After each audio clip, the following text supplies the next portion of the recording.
امام رضا علیه السلام فرمود یا ابن شبیب ان کنت باکیا علی شیء فبک علی الحسین.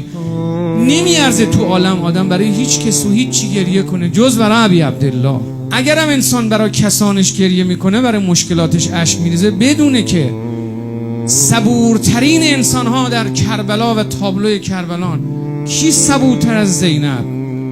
چه کسی صبورتر از ابی عبدالله که فرمود در زیارت ناحیه که ملائکه آسمان از صبر تو در شگفتن. حسین السلام علیک یا قتیل العبرات، سلام بر تو ای حسین، ای کشته اشک ها. تا آدم قلبش نسوزه، دلش آتیش نگیره که اشک از دیدگانش بر گونهش نمیغلطه.